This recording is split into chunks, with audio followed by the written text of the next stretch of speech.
Hello दोस्तों, Hindi mirror में फिर से आपका स्वागत है। कैसे हैं आप सब? दोस्तों, आज की वीडियो में हम फिर से आपके लिए बीए फर्स्ट ईयर का हिंदी का फर्स्ट पेपर लेकर आए हैं, जो यूनिट 3 से है और इसका पार्ट 1 है और इसका जो आपका टॉपिक है उपन्यास है। इसमें उपन्यास की संपूर्ण जानकारी के साथ आपके टॉप एक्सपेक्टेड एमसीक्यू लिए गए हैं और ये श्रीदेव सुमन उत्तराखंड यूनिवर्सिटी के जो बच्चे हैं उनके लिए भी है और जो यूनिवर्सिटी के बच्चे हैं वो भी इससे जानकारी प्राप्त कर सकते हैं। दोस्तों, अगर आप चैनल पर नए हैं तो चैनल को सब्सक्राइब कर लीजिए और बेल आइकन को हिट कर दीजिए, जिससे आपको नई वीडियो के नोटिफिकेशन टाइम से मिलते रहें। जितने भी आपके प्रश्न लिए हैं वो सभी परीक्षा आधारित प्रश्न हैं। ये देखिए, परीक्षा आधारित प्रश्न हैं, इसलिए आप इन प्रश्नों को बड़े ध्यान से सुनना और देखना। अगर आप कोई प्रश्न नोट डाउन करना चाहें तो उसको कर भी सकते हैं जो आपको नहीं आते हैं। और अगर आपको वीडियो पसंद आती है तो इसको ज़्यादा से ज़्यादा लाइक एंड शेयर कीजिए, जिससे आपके साथ और भी लोगों को इसका फ़ायदा मिले। चलिए अगले पहले प्रश्न पे चलते हैं। देवरानी जेठानी की कहानी को हिंदी का प्रथम उपन्यास मानने वाले उपन्यासकार हैं डॉक्टर गोपाल राय, पंडित गौरी दत्त, डॉक्टर विजय शंकर मल्ल या फिर डॉक्टर श्री कृष्ण लाल। तो आपको इसमें बताना है कि इसके कौन। तो बताइए दोस्तों, इसमें पहला आंसर क्या होगा? देवरानी जेठानी की कहानी को हिंदी का प्रथम उपन्यास मानने वाले जो हैं वो कौन है? तो बताइए दोस्तों। तो इसमें पहले का आपका उत्तर है डॉक्टर गोपाल राय। चलिए अगले प्रश्न पे चलते हैं। आचार्य शुक्ल ने हिंदी का प्रथम मौलिक उपन्यास माना है रानी केतकी की कहानी, परीक्षा गुरु, देवरानी जेठानी की कहानी, पूर्ण प्रकाश चंद्र प्रभा। तो बताइए दोस्तों, कौन सा है? आचार्य शुक्ल ने हिंदी का प्रथम मौलिक उपन्यास जो माना है वो परीक्षा गुरु को माना है। चलिए अगले प्रश्न पे चलते हैं। चंद्रकांता उपन्यास का प्रकाशन वर्ष है 1890, 1888 या फिर 1888 या फिर आपका 1892 या फिर 1893। तो बताइए दोस्तों, क्या होगा इसका उत्तर? तो आपका इसका उत्तर होगा 1888। चलिए अगले प्रश्न पे चलते हैं। प्रश्न नंबर 4 है आपका। प्रेमचंद से पूर्व लिखे गए उपन्यासों का मूल उद्देश्य था मनोरंजन एवं सुधार, जीवन की समस्याओं का निरूपण, मानव जीवन का चित्रण या फिर दार्शनिक विवेचन। तो दोस्तों, जो प्रेमचंद जी से पहले के जो उपन्यास लिखे गए हैं उनका मूल उद्देश्य क्या था? मनोरंजन एवं सुधार। ठीक है, अगले प्रश्न पे चलते हैं। निम्नलिखित में से किसके उपन्यासों को पढ़ने के लिए बहुत से अहिंदी भाषियों ने हिंदी सीखी थी? तो इसमें हमें बताना है कि जिनको हिंदी नहीं आती थी तब भी उन्होंने हिंदी सीखी। ऐसा वो कौन सा उपन्यासकार था जिनके उपन्यास पढ़ने के लिए लोगों ने हिंदी सीखी, जिनको हिंदी नहीं आती थी? तो आपके पांचवे का उत्तर होगा डी, देवकीनंदन खत्री के जो उपन्यास थे उसमें एक प्रमुख उपन्यास था जो उसका अगला प्रश्न ही है, उसको पढ़ने के लिए लोगों ने ज़्यादा हिंदी सीखी थी। वैसे तो इनके सारे ही प्रसिद्ध उपन्यास हैं, लेकिन इस उपन्यास को पढ़ने के लिए लोगों ने हिंदी सीखी थी। देवकीनंदन खत्री द्वारा रचित चंद्रकांता किस प्रकार का उपन्यास है? ऐतिहासिक, सामाजिक, जासूसी, तिलिस्मी। तो बताइए। तो जो देवकीनंदन द्वारा खत्री का जो उपन्यास है चंद्रकांता, यह तिलिस्मी उपन्यास है। इसके ऊपर नाटक भी बना हुआ है जो लोगों को बहुत ज़्यादा पसंद भी आया था। चलिए अगले प्रश्न पे चलते हैं। जासूसी उपन्यासों का हिंदी में श्री गणेश का श्रेय किस उपन्यासकार को दिया जाता है? बापू देवकीनंदन खत्री, गोपाल राम गहमरी, इब्ने शफी या फिर ओम प्रकाश शर्मा।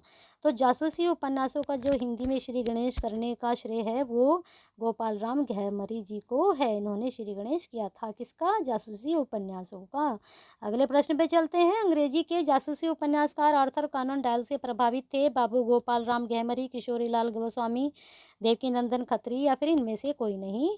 तो अभी आपको बताया भी है कि जासूसी उपन्यास का कार कौन है, तो फिर सीधी सी बात है कि डॉक्टर गोपाल राम गहमरी ही उपन्यासकार आर्थर कॉनन डॉयल से क्या थे? प्रभावित थे।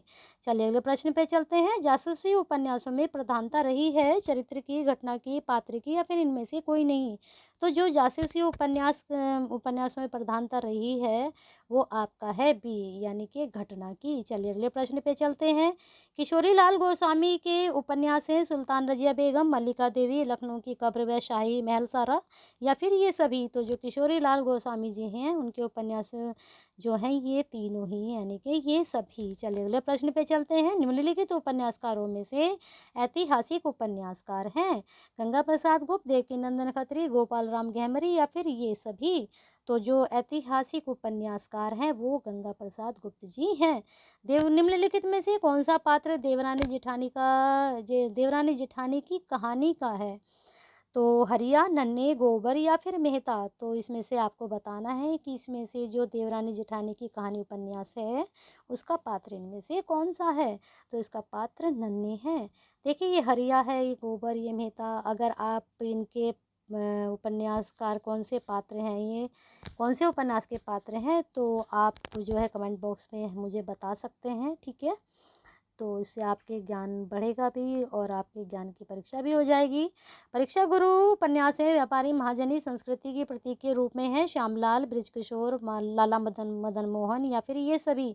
तो जो परीक्षा गुरु उपन्यास है उसके बारे में भी ऊपर बताया था कि जो रामचंद्र शुक्ल जी ने परीक्षा गुरु को प्रथम उपन्यास माना है, तो अभी तक इसके लेखक का नाम नहीं आया है, तो आप इसके लेखक का नाम भी बता सकते हैं कमेंट बॉक्स में। तो व्यापारी महाजनी के संस्कृति के रूप में किसे बताया गया है? लाला मदन मोहन को। अगला प्रश्न है, निम्नलिखित में से कौन सा उपन्यास प्रेमचंद जी का नहीं है? गबन, प्रेमाश्रम या कायाकल्प या फिर मयंक मोहिनी। तो बताइए दोस्तों, तो आपकी जानकारी के लिए हम बता देते हैं कि गबन, कायाकल्प, प्रेमाश्रम तो प्रेमचंद जी के हैं। तो जाहिर सी बात है कि मयंक मोहिनी उनका नहीं है। अब एक बात उठती है कि मयंक मोहिनी किसका है? तो मयंक मोहिनी जो है वो हरि कृष्ण, आप नोट कर लीजिए, हरि कृष्ण जो हैं, हरि कृष्ण जौहर, एक हरि कृष्ण प्रेमी जी भी हैं, लेकिन ये हरि कृष्ण जौहर जी का है। ठीक है, अगला प्रश्न है, मुंशी प्रेमचंद जी ने अपने उपन्यास में विवाह से जुड़ी समस्याओं को चित्रित किया है? गबन, सेवा सदन, कर्मभूमि, रंगभूमि। तो इसमें हमें बताना है कि उन्होंने विवाह से जुड़ी समस्याएं। ठीक है, तो 17 का आपका उत्तर होगा बी, सेवा सदन में। चलिए अगले प्रश्न पे चलते हैं। दहेज प्रथा, कुलीनता का प्रश्न, पत्नी का स्थान जैसी विवाह से जुड़ी समस्याओं का प्रेमचंद जी ने किस उपन्यास में उठाया है? तो ये भी उन्होंने 18 का आपका उत्तर है, ये भी सेवा सदन में। ठीक है, अगला प्रश्न है, निम्नलिखित में से किस उपन्यास में बेमेल विवाह की घटना को विषय वस्तु बनाया गया? निर्मला, गोदान, प्रेमाश्रम या फिर इनमें से कोई नहीं। तो 19 का आपका उत्तर होगा ए। इसमें किस चीज़ को उठाया गया? बेमेल विवाह की घटना। ठीक है, अगला प्रश्न है, निम्नलिखित में से हरिजन समस्या से संबंधित उपन्यास है? रंगभूमि, गोदान, सेवा सदन, कर्मभूमि। तो जो हरिजन समस्या से संबंधित उपन्यास है ये भी प्रेमचंद जी का है। ठीक है, और ये कर्मभूमि है। ठीक है, अगला प्रश्न है, निम्नलिखित में से कौन सा प्रेमचंद का समकालीन उपन्यासकार नहीं है? यानी कि जो प्रेमचंद जी के समय मैंने बताया था आपको या नहीं बताया तो बता देती हूँ। जो उपन्यास काल है वो 3 भागों में, प्रेमचंद से पूर्व, प्रेमचंद जी का समय और प्रेमचंद जी के बाद का, यानी कि प्रेमचंदोत्तर, प्रेमचंद पूर्व, प्रेमचंद कालीन। ठीक है, तो इसमें जो प्रेमचंद जी के समय का नहीं है उसके बारे में बताना है, तो 21 का आपका उत्तर होगा डी, गोपाल राम गहमरी। अब मैंने आपको ये 3 भागों में बता दिया है कि 3 भागों में ये बटा हुआ है काल उपन्यास का जो समय है। तो जो गोपाल राम गहमरी हैं वो पूर्व प्रेमचंद युग में आते हैं। ठीक है, पूर्व प्रेमचंद युग में आते हैं। एक प्रेमचंदोत्तर युग है, उसके अलग उपन्यासकार हैं। ठीक है, निम्नलिखित में से प्रेमचंद जी की समकालीन उपन्यासकार हैं? चतुरसेन शास्त्री, जैनेन्द्र गे, गोपाल राम गहमरी। तो 22 का आपका उत्तर हम बाद में बताते हैं, लेकिन पहले थोड़ा डिस्कस कर लेते हैं। गोपाल राम गहमरी तो पहले ही वो एलिमिनेट हो गए, क्योंकि इनके बारे में तो हमने भी पढ़ लिया कि इनके युग के नहीं हैं, तो समकालीन नहीं है। तो आपको बताना है इनके समकालीन। अब बचे हैं 3 में से कोई एक होगा, तो इनमें से होंगे चतुर्सेन शास्त्री जी। अगला प्रश्न है, जयशंकर प्रसाद जी का कौन सा उपन्यास है उनकी अकाल मृत्यु के कारण पूरा नहीं हो सका? वो गुजर गए थे, तो उनका एक अधूरा ही उपन्यास है, तो वह कौन सा है? इरावती है। अगला प्रश्न है, कंकाल व तितली निम्नलिखित में से किस लेखक के उपन्यास है? जयशंकर प्रसाद, आचार्य चतुर्सेन शास्त्री, प्रताप नारायण श्रीवास्तव या फिर इनमें से कोई नहीं। यहाँ पर मैंने ऑप्शन बेकार ही पढ़े हैं, आप अभी ये पढ़कर ही आ रहे हो। कंकाल तितली आपको दिख भी रहा है, तो कंकाल और तितली किसके हैं? जयशंकर प्रसाद जी के। चलिए अगले प्रश्न पे चलते हैं। निम्नलिखित में से किस उपन्यास में प्रसाद जी ने व्यक्ति की स्वतंत्रता पर बल दिया? तितली, इरावती या फिर कंकाल या फिर ये सभी। तो इसमें बताना है आपको कि कौन सा है। तो बताइए दोस्तों, 25 का आपका उत्तर जो है सभी ने लगा लिया होगा। 25 का उत्तर है आपका सी, इस पे उन्होंने व्यक्ति की स्वतंत्रता पर बल दिया है। अगला प्रश्न है, निम्नलिखित में से किस उपन्यास में अंतर्जातीय विवाह की समस्या को विषय वस्तु बनाया गया है? माँ, भिखारिणी, सोमनाथ या फिर गबन? तो बताइए दोस्तों, 26 का आपका उत्तर होगा भिखारिणी। भिखारिणी में जो है अंतर्जातीय विवाह की समस्या को विषय वस्तु बनाया गया है। अगला प्रश्न है, चतुरसेन शास्त्री का वह उपन्यास कौन सा है जिसमें वासुदेव, महावीर, स्वामी जी, भगवान बुद्ध सभी एक साथ उपस्थित हैं? तो बताइए दोस्तों, इसका उत्तर क्या होगा? तो इसका उत्तर है वैशाली की नगरवधु। इसमें ये तीनों उपस्थित हैं। ठीक है, वासुदेव जी, महावीर स्वामी जी और भगवान बुद्ध जी। अगला प्रश्न है, ऐतिहासिक कथा को आधार बनाकर लिखा गया उपन्यास है सोना और खून, सोमनाथ, वयम रक्षामय या फिर ये सभी? तो आपका 28 का उत्तर होगा सोमनाथ। अगला प्रश्न है, विदा, विजय, विकास, बेकसी का मजार उपन्यासों के रचनाकार हैं प्रताप नारायण मिश्र, प्रताप नारायण शुक्ल, प्रताप नारायण श्रीवास्तव, प्रताप नारायण गुप्ता? अब देखिए, सारे में प्रताप नारायण जी हैं, तो अब इसमें बच्चे कंफ्यूज हो जाते हैं यहाँ पर आकर। तो प्रताप नारायण मिश्र जी हैं, शुक्ल जी हैं, श्रीवास्तव जी हैं, फिर गुप्ता जी हैं। अब बच्चे क्या करते हैं कि वो पीछे का नाम नहीं पढ़ते हैं, सरनेम फिर प्रताप नारायण पढ़ के चले जाते हैं, तो वहाँ पर आकर फिर क्या होता है, वो कंफ्यूज होते हैं कि कौन सा लगाएं।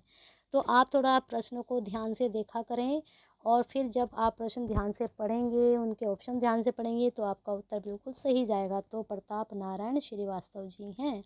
चलिए अगले प्रश्न पे चलते हैं, वैश्या वर्ग को अपने उपन्यासों कथा वस्तु का आधार बनाने वाले हिंदी का उपन्यासकार कौन है? चतुरसेन शास्त्री, पांडे बेचन शर्मा उग्र, कौशिक जी या फिर इलाचंद्र जोशी जी? तो बताइए, तो इसका आपका उत्तर होगा पांडे बेचन शर्मा उग्र ने वैश्या वर्ग को अपनी कथा वस्तु बनाया उपन्यासों की। फागुन के दिन 4 उपन्यास के लेखक हैं ऋषभ चरण जैन, बेचन शर्मा उग्र, सूर्यकांत त्रिपाठी निराला, चतुरसेन शास्त्री। तो जो फागुन के दिन 4 के उपन्यास के लेखक हैं वो भी बेचन शर्मा उग्र जी हैं। विराट की पद्मिनी वृंदावन लाल वर्मा का किस प्रकार का उपन्यास है? सामाजिक, ऐतिहासिक, जासूसी या फिर इनमें से कोई नहीं? तो विराट की पद्मिनी जो है, ये भी ध्यान रखना कि ये उपन्यास किनका लिखा गया है, और ये भी याद रखना है आपको कि ये किस तरह का उपन्यास है। तो ये ऐतिहासिक उपन्यास है। इसमें से आपके देखिए 2 प्रश्न बन गए एक साथ। चलिए अगले प्रश्न पे चलते हैं, निम्नलिखित में से किसी ने अपने उपन्यासों में भावुकता व काव्यात्मकता का समावेश किया है? काव्यात्मकता का, ठीक है, तो भावुकता एवं काव्यात्मकता, वृंदावन लाल वर्मा, सूर्यकांत त्रिपाठी निराला, अज्ञेय, पांडे बेचन शर्मा उग्र? तो 33 का आपका उत्तर होगा सूर्यकांत त्रिपाठी निराला जी ने काव्यात्मकता का प्रयोग किया है। अगला प्रश्न है, प्रेमचंद योगिनी उपन्यासों की विशेषता है? विविधता, शिल्पगत नवीनता, ऐतिहासिकता व नवीनता, आंचलता व नवीनता या फिर ये सभी? तो जो प्रेमचंद युग में लिखे गए, मैंने अभी आपको बताया था पूर्व प्रेमचंद युग, उनके समय का युग, फिर उसके बाद का युग। तो जो प्रेमचंद के समय का टाइम था, उस वक्त जो उपन्यास लिखे गए थे उनकी क्या विशेषता थी? तो आपको 34 का आपको ये उत्तर बताना है। तो वहाँ पर जो थी विविधता एवं शिल्पगत नवीनता आई थी उपन्यासों में, ठीक है। इनके खुद के उपन्यासों में भी बहुत नवीनता आई थी उस वक्त। इनमें से हिंदी के किस उपन्यासकार ने घटना के स्थान पर चरित्र को उभारने का प्रयास किया? गोपाल राम गहमरी, देवकीनंदन खत्री, बालकृष्ण भट्ट, प्रेमचंद जी? तो इसे बताना है कि किस उपन्यास ने घटना के स्थान पर चरित्र को उभारा। तो आपको बताना है, तो इन्होंने प्रेमचंद जी ने ही ये काम किया था। चलिए अगले प्रश्न पे चलते हैं, गोदान में चित्रित किया गया है शहरी जीवन, वहाँ की संस्कृति को, ग्रामीण जीवन और उसकी संस्कृति को, शहरी व ग्रामीण दोनों संस्कृति को, उपरोक्त में से कोई नहीं? तो बताइए दोस्तों, तो ये गोदान नाम से ही आपको पता चल रहा है कि यहाँ पर किस तरह की जो संस्कृति को चित्रित किया गया होगा। तो ग्रामीण जीवन और उसकी संस्कृति को चित्रित किया गया है। गोदान उपन्यास के केंद्र में है किसान की समस्या, गाय की लालसा या फिर अपमान की समस्या, फिर या फिर इनमें से कोई नहीं? तो देखिए, अभी गोदान ये भी नाम से ही पता चल रहा है, तो गाय की लालसा से। चलिए अगले प्रश्न पे चलते हैं, मजदूरी करना कोई पाप तो नहीं? किसान बिगड़ जाए तो मजदूर हो जाता है, मजदूर यदि बन जाए तो किसान हो जाता है, यह कथन किस उपन्यास से संबंधित है?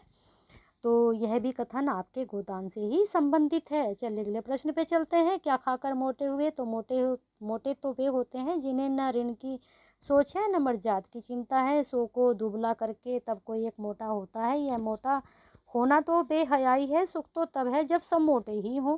यह कथन किस उपन्यास से उद्धृत है? तो यह भी आपके गोदान से ही उद्धृत है। चलिए अगले प्रश्न पे चलते हैं, गांव क्या था? पुरवा या 10-12 घरों का जिसमें आधे खपरेल के थे, आधे फुसके प्रस्तुत पंक्तियाँ किस उपन्यास से ली गई हैं? तो ये भी आपके गोदान से ही ली गई हैं। अगला प्रश्न है, ज्ञानेंद्र कुमार ने अपने उपन्यासों में सूक्ष्म रूप से विश्लेषण किया है। मतलब जो उपन्यास उन्होंने लिखे हैं उसमें किन चीज़ों पे सूक्ष्म रूप से विश्लेषण किया है? सामाजिक सुधार पर, पात्रों की मानसिक प्रवृत्तियों या अंतर्द्वंद का, या फिर कृषकों की समस्याओं का, या फिर काम पीड़ा व अहम का या समर्पण का? तो कृषकों की समस्या तो देखो प्रेमचंद जी ने उठाई है ना। तो अब ऐसे बचे हैं 3, तो सामाजिक सुधार, काम पीड़ा एवं का। तो बताइए दोस्तों, ये उन्होंने नहीं लिखे हैं। तो उन्होंने उठाया है पात्रों की मानसिक प्रवृत्ति व अंतर्द्वंद का। इतने जितने भी ज़्यादातर उपन्यास लिखे हैं इन्होंने पात्रों की मानसिक व प्रवृत्तियों को ही उनकी और उनके अंतर्द्वंद को लेकर किए हैं। अगला प्रश्न है, निम्नलिखित में से किसके उपन्यासों को नायिका प्रधान उपन्यास भी कहा जाता है? ज्ञानेंद्र कुमार, यशपाल अज्ञे, इलाचंद्र जोशी। तो देखिए, नायिका प्रधान उपन्यास भी ज्ञानेंद्र कुमार जी के हैं। तो हमने इनकी 2 विशेषताएं पढ़ ली हैं कि एक तो इन्होंने पात्रों की मानसिक प्रवृत्ति व अंतर्द्वंद के बारे में विशेषता है इनकी, और एक इनके उपन्यास क्या कैसे हैं, नायिका प्रधान उपन्यास हैं। ठीक है। अगला प्रश्न है, लज्जा सन्यासी एवं प्रतीक की रानी उपन्यासों के रचनाकार हैं। ये तो शायद मुझे सभी को पता होगा, सभी दोस्तों को इसका पता होगा कि उपन्यास किसके हैं। काफ़ी जो उपन्यास जो है, ये उपन्यास जो लिखे गए हैं जिनके द्वारा, वो तो है ही प्रसिद्ध, और ये उपन्यास भी काफ़ी प्रसिद्ध हैं। तो इसका उत्तर होगा इलाचंद्र जोशी। निम्नलिखित में से कौन सी रचना इलाचंद्र जोशी जी की नहीं है? यहाँ तो आपने पढ़ लिया लज्जा, सन्यासी, पर्दे की रानी। अब देखिए, और भी इनकी रचना है, लेकिन इसमें से एक नहीं है, 3 इनकी हैं। और जिप्सी, सुबह के भूले, जहाज का पंछी, विवर्त। तो इलाचंद्र जोशी जी का जो नहीं है वह विवर्त नहीं है, और ये जो है ये ज्ञानेंद्र जी का है। ठीक है। अगला प्रश्न है, निम्नलिखित में से कौन सा उपन्यास आत्मकथात्मक शैली में लिखा गया है? लज्जा, मुक्तिपथ, जिप्सी, सन्यासी। इनके बारे में आपने भी पढ़ा किसके लिखे गए उपन्यास है, लेकिन इसमें आपको बताना है कि आत्मकथात्मक शैली में कौन सा है। तो बताइए दोस्तों, इसमें से आत्मकथात्मक शैली में कौन सा उपन्यास है? तो आपका 45 का आंसर होगा डी, सन्यासी। ठीक है। अगला प्रश्न है, निम्नलिखित में से कौन सी रचना आगे की नहीं है? नदी के दीप, अपने अपने अजनबी, शेखर एक जीवनी, या फिर मुक्तिपोत। तो बताइए दोस्तों, जो 46 का आपका आंसर होगा वो होगा डी। अब इसके बारे में थोड़ा सा मैं आपको बता देती हूँ, मुक्तिबोध के बारे में, जो आगे की रचना नहीं है, जिसकी है ये, तो ये भी ज्ञानेंद्र जी की है। ठीक है। और इन्होंने इनको जो है इसके ऊपर साहित्य अकादमी पुरस्कार भी मिला था इस उपन्यास के लिए। ठीक है। इसको आप नोट जरूर कर लेना बच्चों, इसको साहित्य अकादमी पुरस्कार मिला था, और ये 1966 में मिला था। ठीक है। ये चीज़ आप नोट डाउन जरूर कर लो। अगर आप थोड़ा सा ये समय देखिए, ज्ञानेंद्र साहित्य अकादमी पुरस्कार मिला, और 1966 में किसके लिए? मुक्तिबोध के लिए। चलिए अगले प्रश्न पे चलते हैं आपके। निम्नलिखित में से कौन सी रचना आज्ञा की नहीं, सॉरी ये तो हो गया। आज्ञा ने अपने उपन्यास में किसका चित्रण किया है? सहज भावनाओं, दमित भावनाओं, यौन प्रवृत्तियों, काल्पनिकता। ये भी अब आज्ञा जी के बारे में पूछा है कि इस तरह के उपन्यासों का चित्रण किया है। पहले ज्ञानेंद्र जी का पूछा था, सहज भावनाओं का, या फिर दमित भावनाओं का, यौन प्रवृत्तियों का, या फिर काल्पनिकता का। तो 47 का आपका होगा सी, इन्होंने यौन प्रवृत्तियों के ऊपर उपन्यासों की रचना की है। फ्लैशबैक में शैली में लिखा गया उपन्यास है अपने अपने अजनबी, शेखर एक जीवनी, नदी के द्वीप, या फिर इनमें से कोई नहीं। तो 48 का आपका होगा बी, शेखर एक जीवनी जो है फ्लैशबैक। अब फ्लैशबैक को हिंदी में क्या कहते हैं? पूर्व दीप्ति। क्या बोलते हैं? पूर्व दीप्ति। आगे का व्यक्तिवादी जीवन दर्शन किस उपन्यास में व्यक्त हुआ है? नदी के द्वीप, अपने अपने अजनबी, शेखर एक जीवनी, या फिर इनमें से कोई नहीं। आगे का व्यक्तिवादी जीवन दर्शन किस उपन्यास में व्यक्त हुआ है? तो इसमें आपको बताना है। तो 49 का आपका होगा सी, शेखर एक जीवनी। ये दोनों ही उपन्यास देखो सेम क्वेश्चंस, तो आपके एक ही उपन्यास में 2 क्वेश्चन बन गए। तो आपके ये हो गए 49 क्वेश्चन।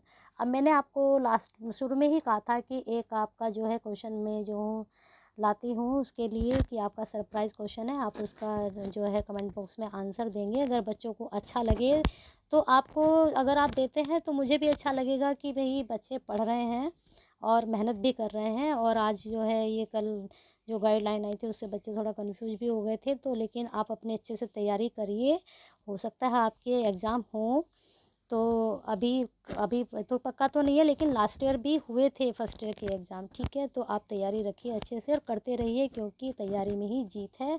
और कहते हैं ना, करत करत अभ्यास से गढ़मत, करत करत अभ्यास से जड़मति हो तो सुजान, और बूंद बूंद से ही घड़ा भरता है। तो आप तैयारी करते रहिए, ज्ञान कभी व्यर्थ नहीं जाता। अगर आपको वीडियो पसंद आई है तो उसको लाइक एंड शेयर करें ज़्यादा से ज़्यादा। आपका प्रश्न आज आपका है कि जो खंजन नयन उपन्यास है तो वह किसका लिखा हुआ है, ठीक है। खंजन नयन उपन्यास किसका लिखा हुआ है और ये किसके जीवन पर लिखा गया है।